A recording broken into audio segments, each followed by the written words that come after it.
Esther chapter 4, Mordecai sent word to the queen. Think not with thyself that thou shalt escape in the king's house more than all the Jews. For if thou altogether holdest thy peace at this time, then shall their enlargement and deliverance arise to the Jews from another place. But thou and thy father's house shall be destroyed. And who knoweth whether thou art come to the kingdom for such a time as this? And Esther sent answer, go gather together all the Jews that are present in Shushan, and fast ye from me. I will go in unto the king, which is not according to the law. And if I perish, I perish. Esther was queen, but the law didn't bend for her position. Anyone who came to the king without being summoned could be killed instantly. The king extended the golden scepter, and that wasn't guaranteed. Esther had been summoned in 30 days when the crisis broke open. Her own proof faces genocide by royal decree, the date set by Haman. Mordecai sent word, somebody has to speak to the king. With closeness, without authorization was still a death penalty offense. Was the one with the action nobody else in the people will have. The verse that breaks me every time I read it. If I perish, I perish. That's not despair, that's not resignation. That's calculated courage. A woman doing the math on the risk and deciding the assignment is worth it. Knowing she might not survive the conversation she was walking into, going anyway because the silence cost more than the speaking would. That's a posture I had to wrestle into my own decisions over the years. If I perish, posture isn't recklessness, it's clarity about cost. Esther's risk. Walk toward the throne uninvited. Esther's risk. The law said it could cost her everything. 30 days without being summoned, accepting not guaranteed. And she said if I perish, and walked in anywhere. Esther's risk. That's the calculated courage I want, not reckless, not bravado, but clear-eyed about the cost. Esther's risk. And the scepter came out for her.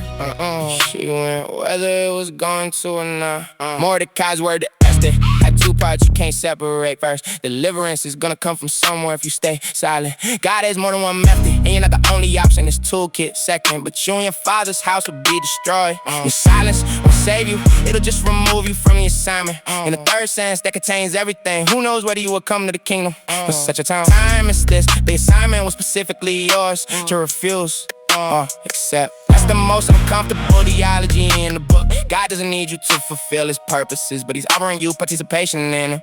Your refusal doesn't stop the purpose, it just removes you from the credits. The deliverance will happen. Question is whether you're in the story or watching from outside. Esther saw the math clearly and chose participation over preservation. 4 chapters later, her people were saved through access she was using. Notice what Esther didn't do. She didn't go immediately, said fast for me 3 days and nights. I and my maidens will fast likewise. Then I will go into the king. Even calculated courage doesn't skip the preparation. Even in a sign on life and death deserve 3 days of consecration first. Walking into the throne room without that preparation would have been bravado, not faith. Faith prepares bravado, just charges in. If I perish, posture isn't just for crisis moments. It's the daily posture of any believer with an assignment. With a cost of obedience, keep reputation, relationship, employment. And the math has to be calculated honestly without hiding the cost. After the math is done, the decision is the same. The assignment is worth the cost, whether the scepter extends or doesn't. The courage to walk forward without guarantees is what God rewards. Outcomes the calculator couldn't have predicted. Esther's risk. Walk toward the throne uninvited. Esther's risk. The law said it could cost her everything. 30 days without being summoned, accepting not guaranteed. And she said if I perish, and walked in anywhere. Esther's risk. Let the calculated courage I want, not reckless, not bravado, but clear-eyed about the cost. Esther's risk. And the scepter came out for her, but she went whether it was going to or not. You are come to the kingdom for such a time as this. The assignment is in your hand. Walk toward the throne. Yeah, the law says it could cost you. That's the record. Doesn't guarantee. Fast 3 days. Calculate the cost honestly. And say what Esther said. If I perish, I'm walking. 1 Kings 19, the day after Mount Carmel. The prophet who had just lowered down fire from heaven on those 450 false prophets. Ran for his life. When Jezebel sent word she was coming for him. When the day's journey into the wilderness, sat down under a juniper tree and requested for himself that he might die. It is enough now. Oh Lord, take away my life, for I am not better than my fathers. The highest day of his ministry followed by the lowest moment of his life.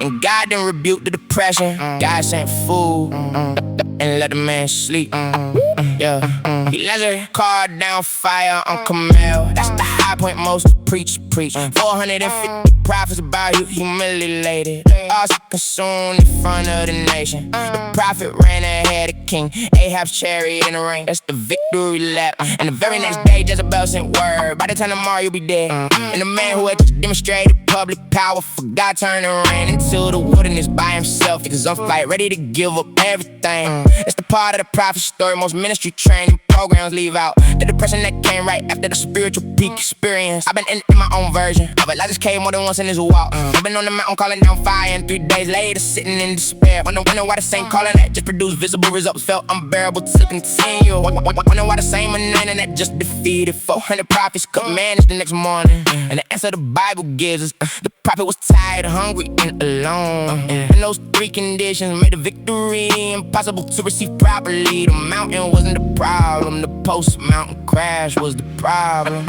Elijah's came. The hate after the fire from heaven. Elijah's came. 10 virgins followed by the lowest moments. Sat under a juniper tree and asked God to take his life. The prophet who just defeated 400 prophets done. And God didn't rebuke the depression. Sent an angel with food and let the prophet sleep. Elijah's came. That's how I know I'm allowed to crash too. After the mountain in the cave with God still waiting. The angels touch the prophet and say, rise and eat, because the journey is too great for thee. Notice what God didn't say, didn't remember, didn't spare, didn't shame to run it. Didn't tell Elijah to suck it up and remember Carmel. Sent food, let him sleep. Sent food again, let him sleep again. For 40 days the prophet traveled and restricted that meal to a herald. And only after the rest and the food did the conversation happen at the cave. What dodged the doubt here, Elijah? The question came after the recovery. That's a didn't guide him. Then the one I overrated through a man. Over 10 for the body before he addresses the calling. Who knows the depression isn't always spiritual disobedience. Sometimes it's exhaustion,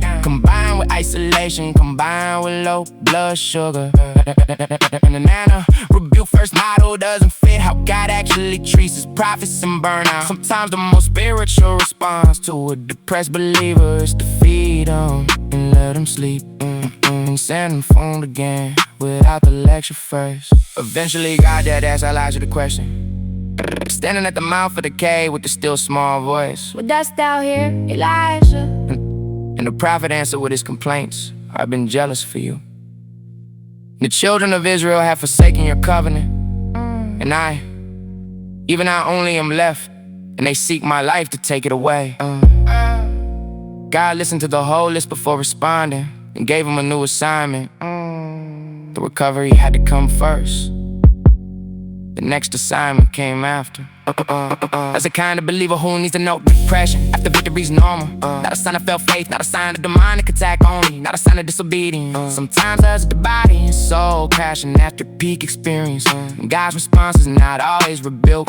Sometimes it's a meal in a nap. That's not soft theology. That's the actual narrative in 1 Kings 19. And it makes me trust God with the cave seasons, because he doesn't shame the cave. He just sends food and lets the prophet rest until the still small voice arrives. Elijah's came. The day after the fire from heaven. Elijah's came. The highest died by the lowest moment. Sat under a juniper tree and asked God to take his life. Prophet who just defeated 400 prophets done. And God didn't rebuke the depression. Sent an angel with food and let the prophet sleep. Elijah's came. And that's how I know I'm allowed to crash too. After the mountain in the cave with God still waiting. If you're in a cave right now, he's not disappointed in you. He's sending food and letting you sleep. The still small voice is coming.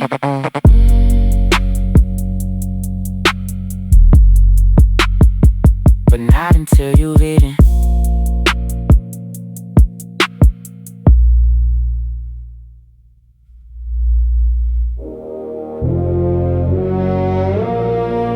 Acts 7 verse 55. But he, being full of the Holy Ghost, looked up steadfastly into heaven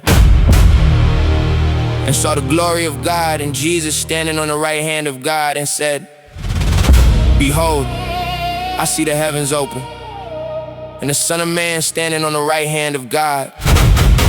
Then they cried out with a loud voice and stopped their ears and ran upon him with one accord and cast him out of the city and stoned him. The vision came at the moment of his death, and the vision changed how he died. Yeah, Stephen had just finished the longest sermon in the book of Acts. Why the council through the entire history of Israel and their resistance to God. And the council didn't repent, they ground their teeth at him. And in that moment of maximum hostility, Stephen looked up, and what he saw redefined what was happening to his body. The heavens opened, the curtain pulled back, the dimensions overlapped, and Jesus was standing, not sitting, at the right hand of God standing. That's the detail that stops me cold every time. And every other reference, Jesus is seated at the right hand of the Father. But for Stephen, he was standing, risen to his feet to receive his servant home. That's the picture worth dying with. The king on his feet for you, the same king who came to be received by his own and was not received by his own, standing to receive the first martyr who died proclaiming his name. And Stephen reported what he saw out loud while the stones were already in their hands. The vision wasn't private, the vision was the closing testimony, the thing he gave the council right before they killed him. Stephen's vision. The heavens open at the moment of his death. Stephen's vision, the Son of Man standing at the right hand of God standing. That's the detail, not sitting but on his feet, risen to receive the servant, about to be received home.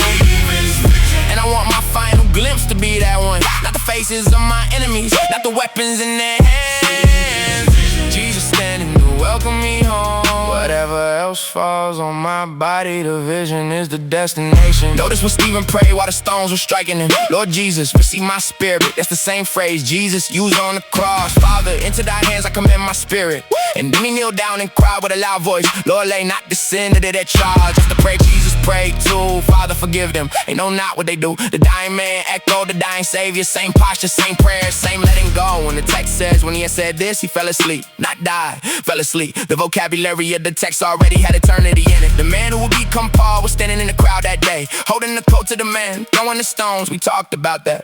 But notice what the vision Stephen reported did this all over time. He couldn't shake the image of a man dying that calmly while seeing something. He couldn't unsee the calmness of a man being killed, who was looking past his killers. That vision worked on Saul for years before the Damascus road. The first martyr's vision became the second great apostle's haunting. The dying man's eyes fixed up posture eventually pulled Paul's eyes the same direction. Stephen is the only person in scripture who saw Jesus standing. That detail wasn't preserved by accident. Standing Jesus tells you what kind of death you're dying. Standing Jesus tells you who's already prepared to receive you. Standing Jesus tells you the destination, already knows you're on the way. Live with the picture of the standing Jesus in your sight.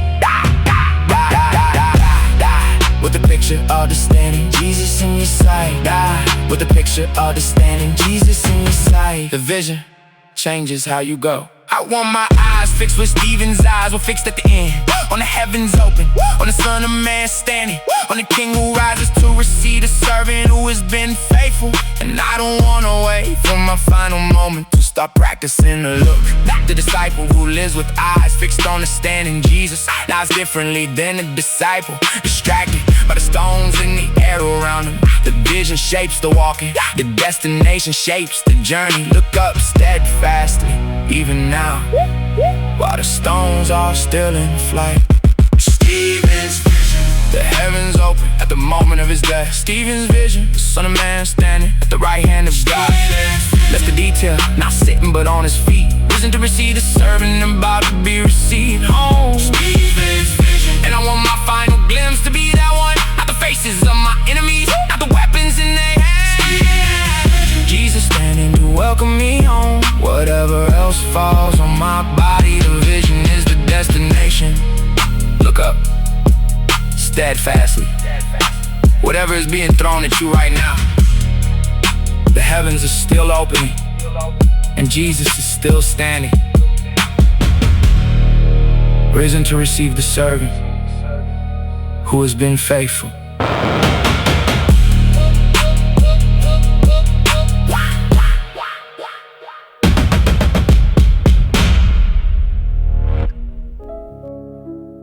Job chapter 2. When Job's 3 friends heard of all this evil that had come upon him, they came everyone from his own place to mourn with him and to comfort him. They sat down with him upon the ground 7 days and 7 nights, and none spake a word unto him, for they saw that his grief was very great. The first 7 days they got it right, then they opened their mouths, and the friends who came to comfort became part of the affliction. 8 of us built at Zophar, 3 names worth remembering. 3 friends who heard about Job's losses and traveled to be with him. Showed up to that ash heap where he was sitting in his grief. Sat down on the ground for 7 days without speaking a single word. That part of the story is the part most preachers should be preaching. Presence without speech for 7 days, that's the comfort that comforts. But then the friends opened their mouths and the comfort became prosecution. Started explaining to Job what he must have done to deserve all this. I've been elephants, I've been Bildad, I've been Zophar on more than one assignment. Showed up to a brother's grief for my own theology already loaded. Sat with him for the first hour and then tried to explain his situation. Tried to attach a reason to a loss the brother wasn't ready to philosophize about. Tried to defend God by accusing my friend of the sin that must be there. Because the math of my doctrine required the suffering to have a cause, and the friend's testimony required me to revise the doctrine, but I revised the friend instead. Same wrong move the 3 made. Job's 3 friends, they got the first part right. Job's 3 friends, silent presence for 7 days and 7 nights. But the moment they opened their mouths, they became part of the problem. Sat with them in the dust and prosecuted them in the same chair. Job's 3 friends, God rebuked them at the end of the book. Said, "You have not spoken to me what is right, like my servant Job has." Job's 3 friends, I don't wanna be that comfort. I wanna be the silence that actually sits without explanation. The friends had a theology that required Job's suffering to be earned. They couldn't allow innocent suffering because that would break their system. So they kept insisting Job must have hidden sin somewhere in his record, and Job kept insisting he hadn't, and the friends kept escalating. The longer the conversation went, the worse their accusations got. They went from gentle suggestions in chapter 4 to vicious attacks by chapter 22. And if it's finally said, it's not that wickedness great and not iniquity's infinite. That's what comfort sounds like when comfort has the wrong theology. The book of Job is 42 chapters long, and most of it is the friends being wrong, and the silence of the first 7 days being slowly betrayed by the speeches. But till God himself shows up in the whirlwind and rebukes the 3 by name, says, "My wrath is kindled against thee and against that 2 friends. For ye have not spoken to me the thing that is right, as my servant Job has." The man in the ashes is better theology than the man sitting beside him, because the man in the ashes was honest about what he didn't understand. Job's friends made one fatal assumption, that God's ways were small enough to fit inside their explanations of suffering. And Job kept refusing to accept their explanation, because Job knew his own innocence better than they did. There's a kind of theological certainty that becomes a weapon against suffering people. Be careful, don't be the friend who arrives with a system that can't accommodate the actual story. Sometimes the most helpful theology is the silence that doesn't try to explain. I wanna be the friend who shows up and stays silent the whole time. The friend who doesn't try to defend God by accusing the sufferer. The friend who lets the grief have its time without prematurely interpreting. Who trusts that God can defend himself without my doctrinal intervention. Who knows the difference between presence and explanation. Most grieving people don't need theology, they need a body in the room. Don't need a sermon, they need somebody who stays past the first hour. That's the comfort, silence that earned the right to speak. Job's 3 friends, they got the first part right. Job's 3 friends, silent presence for 7 days and 7 nights. But the moment they opened their mouths, they became part of the problem. Sat with them in the dust and prosecuted them in the same chair. Job's 3 friends, God rebuked them at the end of the book. Said, "You have not spoken to me what is right, like my servant Job has." Job's 3 friends, I don't wanna be that comfort. I wanna be the silence that actually sits without explanation. Psalm 118 verse 22. The stone which the builders refused has become the headstone of the corner. This is the Lord's doing, it is marvelous in our eyes. Jesus quoted this verse about himself in Matthew 21. Peter quoted it again in Acts 4. The rejection of the builders was the qualification of the cornerstone. The pile the construction crew threw away became the load-bearing element of the entire building. That's the pattern. That's not exceptional case. That's the pattern. Yeah. The stone cutters working the quarry with specialists at their craft. Knew what shape a cornerstone needed to be, what dimensions, what density. And when the stone came up that didn't fit their template, they threw it aside. The discard pile was full of stones the builders had rejected for one reason or another. Wrong shape, wrong size, wrong color, wrong something the builders measured. And the verse in Psalm 118 says one of those rejected stones became the head of the corner, the foundational stone that bears the whole load. That's not coincidence, that's covenant, that's the way God builds. I've been in the discard pile of more than one room I tried to enter. Been told my shape was wrong for the structure they were building. Been measured by templates that didn't account for what I was actually carrying. In the rooms that rejected me weren't doing me harm, they were doing me a favor. Because the kingdom God was building required a different cornerstone shape, and the stones the builders kept couldn't carry the weight of the new architecture. The rejection was the qualification, the discard pile was the holding area. For materials God was going to build a different kind of structure with the cornerstone. What the builders rejected became the foundation. The discard pile was a holding area for kingdom material. What didn't fit the template was the stone for the new structure, and the new structure is the one that's actually still standing. I've been thrown in the pile more than once, and every time the pile became the materials God built the next thing from cornerstone. And the builders who rejected me are working on structures that won't last past the next inspection. Yeah.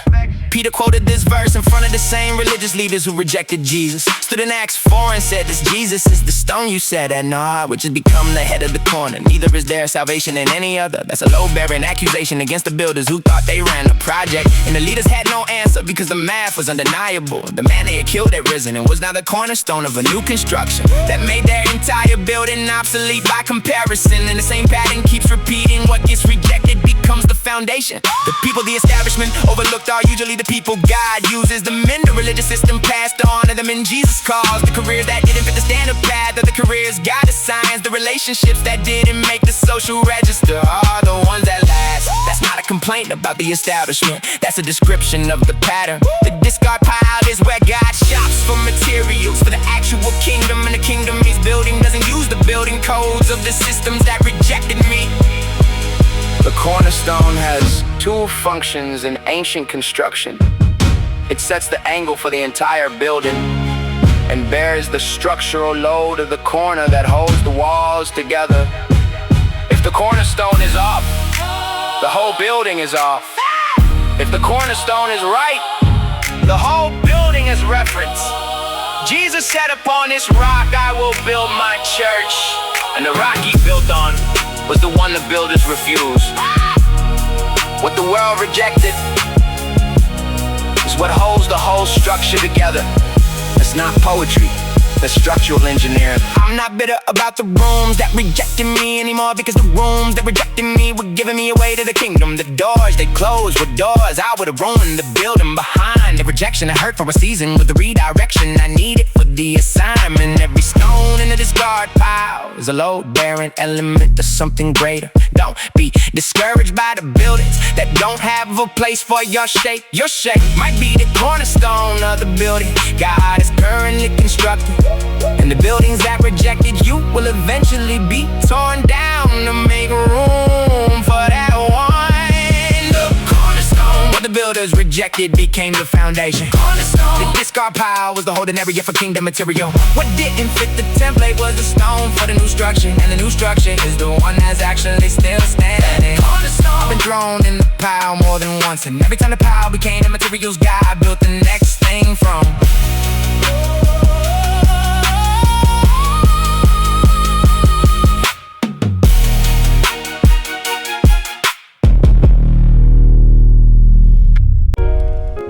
Joshua 5 verse 12.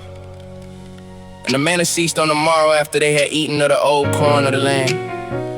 Neither had the children of Israel manna anymore, but they did eat of the fruit of the land of Canaan that year. 40 years of supernatural bread every morning.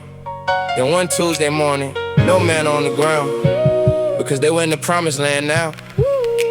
And the temporary provision ended when the permanent provision began.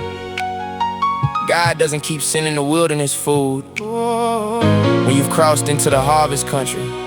Yeah.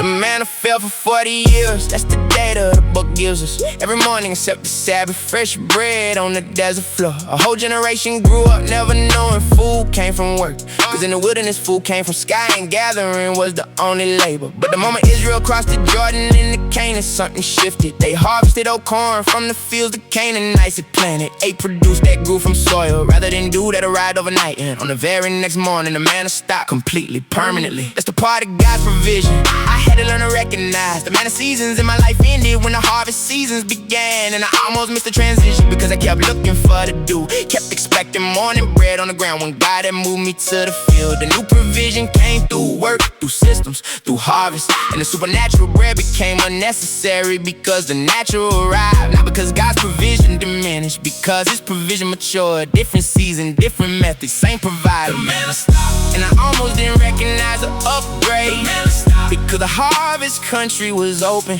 He doesn't keep sending wood in His bread when the field is in front of you. The provision changes form when the season changes address. And I had to learn to eat from the land. Stop waiting for dew that wasn't going to fall in Canaan. And the bread of the harvest country was the new evidence that He never stopped being the provider. There's a kind of nostalgia for the manna season that traps grown believers, where the supernatural was so obvious you didn't have to work for the bread. And the transition into the harvest country feels like provision diminished, because now you have to plant, water, harvest, meal, bake, the steps multiply. But that's not diminishment, that's promotion and a greater responsibility. God moved you out of the wilderness because He trusted you with the harvest. The manna was infant formula, the harvest is adult food. Different stages of the same kingdom, feeding the same children. I had to grieve the end of the manna season in my own life. There was a sweetness to the supernatural that the harvest doesn't have. The simplicity to needing nothing but the morning gathering. But the harvest country has its own sweetness I almost missed by morning. The taste of food I planted, watered, watched grow, gather, prepare. The dignity of partnership with God and producing the provision. Different sweetness, equally His, just maturing through stages. Joshua 5 has a detail most people miss right before the manna stopped. The men of war who came out of Egypt had all died in the wilderness. A new generation had grown up, and they were circumcised at Gilgal before they entered the harvest country. The covenant sign was renewed before the new provision arrived. You don't get the harvest country without the covenant renewal first. The manna ends, but only after a generation has been reset. The provision matures with the people maturing.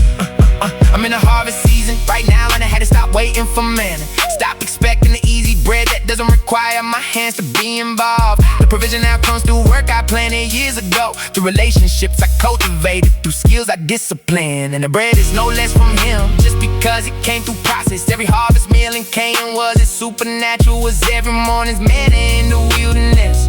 The provider didn't change, the method of provision matured to match your man. And I'm grateful for both seasons, because both seasons were Him. The manna stopped, and I almost didn't recognize the upgrade. The manna stopped, because the harvest country was open. He doesn't keep sending wood in His bread when the field is in front of you. The provision changes form when the season changes address. The manna stopped, and I had to learn to eat from the land. Stop waiting for dew that wasn't going to fall in Canaan. The manna stopped, and the bread of the harvest country was a new evidence that He never stopped being the provider. If the manna stopped in your life recently, that's not abandonment, that's promotion. Yeah, you're in the harvest country now. Eat from the land, the provider is the same. The provision is just maturing.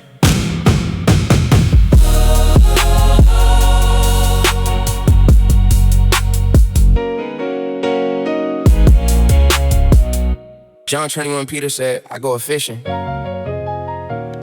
And the other said, we also go with thee. They went forth and entered into a ship immediately, and that night they caught nothing. When the morning was now come, Jesus stood on the shore. But the disciples knew not that it was Jesus. He said, children, have ye any meat? They answered, no. And He said, cast the net on the right side of the ship, and ye shall find. They cast therefore, And now they were not able to draw it for the multitude of fishes. A whole night of nothing. One word from Jesus. A net that couldn't be hauled in. Yeah.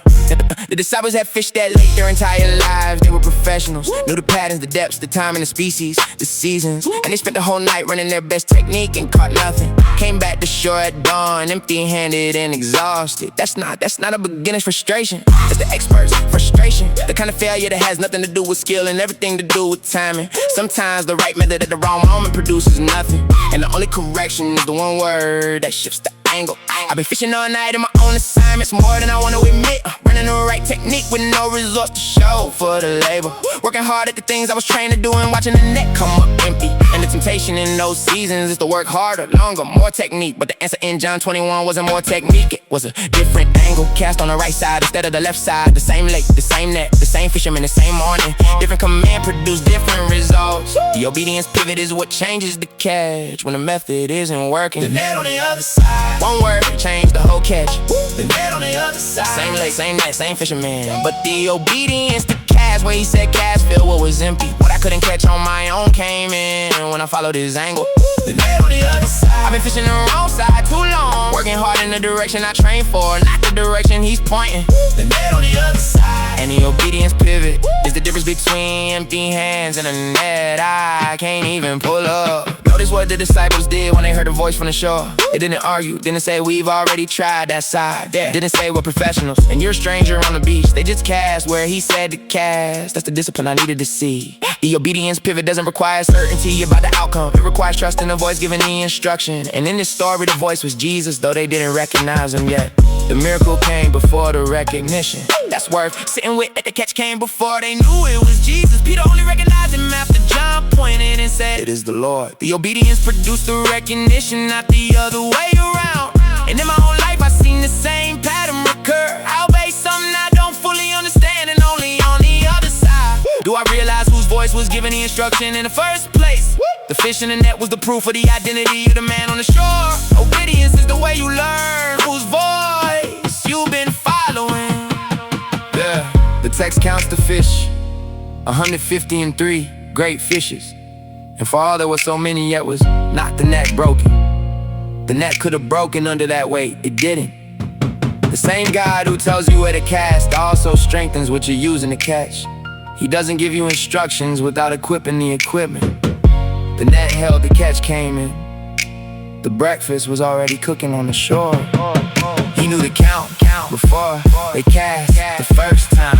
I'm casting on the right side from now on, wherever his voice tells me to cast. Not the side I was trained for, not the side my experience recommends. Side he points to, even when it makes no sense by my professional standards. Cause the catch isn't determined by my skill at this point in the assignment. The catch is determined by my willingness to pivot when it gives in the word. And the willingness to pivot is the difference between a long night of nothing and a morning and that's too full to pull up alone. The net on the other side. One word changed the whole catch. The net on the other side. Same lake, same net, same fisherman. But the obedience to cast, where he said cast, filled what was empty. What I couldn't catch on my own came in when I followed his angle. The net on the other side. I've been fishing the wrong side too long, working hard in the direction I trained for, not the direction he's pointing.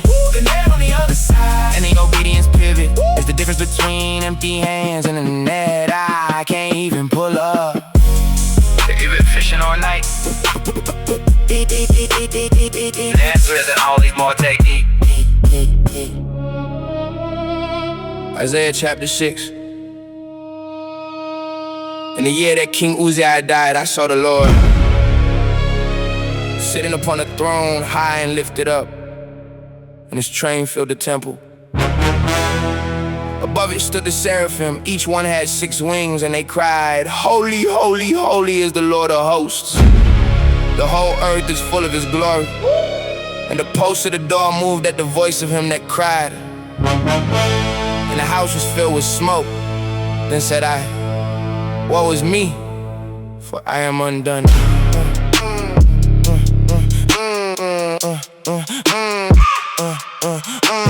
Isaiah didn't ask for the vision the year that Uzziah died. died. The king of Judah Isaiah had served under all his adult life died. And the throne in Jerusalem was suddenly vacant.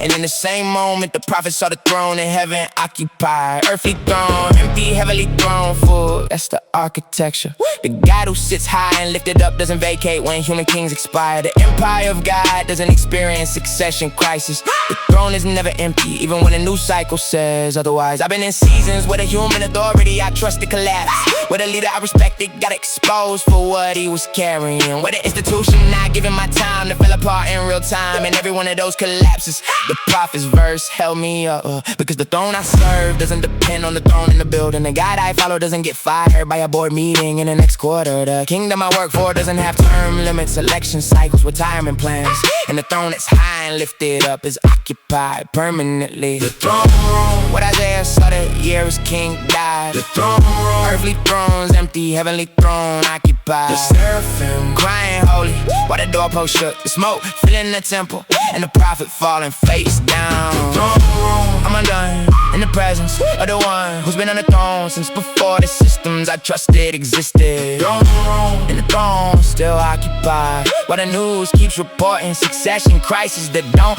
reach the heavens. Notice what undid Isaiah wasn't the vision itself, it was the holiness. Woe is me, for I am undone, because I am a man of unclean lips, and I dwell in the midst of a people of unclean lips. The prophet didn't compare himself to other men in the encounter. He compared himself to the only one whose comparison mattered, and the comparison undid him. That's the appropriate response to glory. Not awe as entertainment, not reverence as aesthetic, undoing as honesty. The seraphim flew to him with a coal from the altar, touched his lips and said, "Lo, this hath touched thy lips. Thine iniquity is taken away and that's in purged." The undoing was the precondition for the cleansing. The honest assessment opened the door to the actual transformation. And only after the cleansing did the prophet hear the commissioning question, "Whom shall I send? And who will go for us?" And said I, "Here am I, send me." The order of the throne room matters more than most preachers explain. Vision came first, undoing came second, cleansing came third, commissioning came fourth, response came fifth. That's the sequence, and you can't skip any step. Most ministry today wants the commissioning without the cleansing, wants the assignment without the undoing. Isaiah's commission only worked because the coal touched his lips first. You don't get sent until you've been silenced and renewed. I wanna be the kind of man who can survive the throne room, who doesn't run from the holiness, who doesn't water down the encounter, lets the undoing do its work before reaching for the assignment. Most of us want the semi without the woe is me, want the platform without the prostration that qualifies the platform. But the throne room order is not negotiable in the kingdom. You see, you fall, you confess, you get cleansed, and you get sent. That's how prophets are made, that's how I wanna be made. What Isaiah saw the year his king died. The throne room, earthly thrones empty, heavenly throne occupied. The seraphim crying holy while the doorpost shut. The smoke filling the temple and the prophet falling face down. The throne room, I'm undone in the presence of the one who's been on the throne since before the systems I trusted existed. The throne room and the throne is still occupied while the news keeps reporting succession crises that don't reach the heavens. The throne is occupied. Whatever king died this week in your kingdom, the throne in heaven is still occupied. The doorposts still shake. The seraphim still cry holy. The smoke still fills the temple, and the coal is still on the altar, ready to touch the lips of the next prophet, willing to be undone.